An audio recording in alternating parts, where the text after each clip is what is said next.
ছবিটা ২০০১ সালের কোনো এক পরীক্ষা কেন্দ্রের, যখন শিক্ষাঙ্গনে ছিল নকলের ছড়াছড়ি। সে সময় পরীক্ষায় নকল বন্ধে এভাবেই ভূমিকা রেখেছিলেন বিএনপি নেতা সাবেক শিক্ষা প্রতিমন্ত্রী এহসানুল হক মিলন।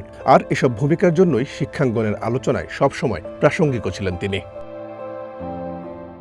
২০০৬ সালের পরিবর্তিত রাজনৈতিক পরিস্থিতিতে নানা নির্যাতন দমনেরও শিকার হন বিএনপির এই নেতা। আওয়ামী সরকারের দীর্ঘ শাসনামলে অনেক নেতাই যখন পিঠ বাঁচিয়ে চলছিলেন, তখনও সামাজিক আন্দোলন সহ রাজনৈতিক আলোচনায় সরব ছিলেন সাবেকেই শিক্ষা প্রতিমন্ত্রী মহিউদ্দিন খান আলমগীর। একই এলাকায় হওয়ায় স্বরাষ্ট্রমন্ত্রী থাকার সময় মিলনকে গরু চুরি থেকে শুরু করে প্লেট চুরির মামলাও দেওয়া হয়েছিল। নির্বাচনহীন একটি গণতন্ত্রহীন সরকার আমরা পেয়েছি। কিন্তু ২৪-এর গণ অভ্যুত্থান পরবর্তী সময়েও ভালো যাচ্ছে না বিএনপির এই সাবেক নেতার সময়। কারণ হিসেবে নির্দিষ্ট কিছু উল্লেখ না করলেও বৃহস্পতিবার তার বিদেশ যাত্রা আটকে দেয় শাহজালাল আন্তর্জাতিক বিমানবন্দর ইমিগ্রেশন। দলীয় সাংগঠনিক কার্যক্রম সম্পন্ন করে ৩০ অক্টোবর ২০২৫ তারিখে পুনরায় ব্যাংককে চিকিৎসার উদ্দেশ্যে রওনা হই। যাত্রাকালীন সময়ে ঢাকা আন্তর্জাতিক বিমানবন্দরে ইমিগ্রেশন কাউন্টারে জানতে পারি আমাকে বিদেশ যাত্রার নিষেধাজ্ঞা জারি করা হয়েছে। কিন্তু এই নিষেধাজ্ঞার কোনো কারণ চেয়ে কোনো সদুত্তর পাইনি। প্রিয় সাংবাদিকবৃন্দ, আমি ব্যক্তিগতভাবে স্বচ্ছ, গণতান্ত্রিক, সাংবিধানিক রাজনীতিতে বিশ্বাস করা মানুষ।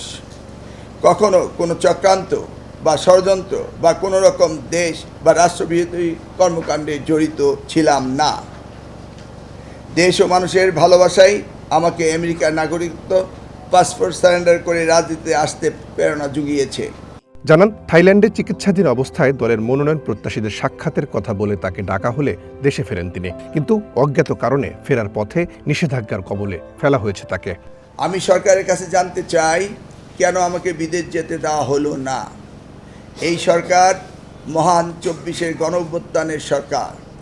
আমার দল বিএনপি শুরু থেকেই মাননীয় প্রধান উপদেষ্টা ডক্টর প্রফেসর ইউনূস ও তার নেতৃত্বাধীন অন্তর্বর্তীকালীন সরকারের সমর্থন দিয়ে আসছে।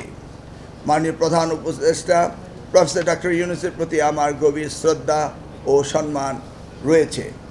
আমি দৃঢ়ভাবে বিশ্বাস করি এই সরকারের কোনো সংস্থা বা বিভাগ কোনো ভুল তথ্য বা ষড়যন্ত্রে বিভ্রান্ত হবেন না, এবং আমি সহ দেশের সকল নাগরিকের সাংবিধানিক ও নাগরিক মানবিক অধিকার রক্ষার যথাযথ ব্যবস্থা গ্রহণ করবেন। এ বিষয়ে সরকারের পক্ষ থেকে কোনো সদুত্তর পাননি বলে জানান এহসানুল হক মিলন। এ ঘটনাকে শেখ হাসিনার শাসনামলের মতো আচরণ বলেও দাবি করেন বিএনপির এই সাবেক শিক্ষা প্রতিমন্ত্রী। আমি রাষ্ট্রের প্রতি আনুগত্য ও আইনের শাসন প্রতিষ্ঠায় সর্বদা সচেষ্ট আছি এবং থাকব।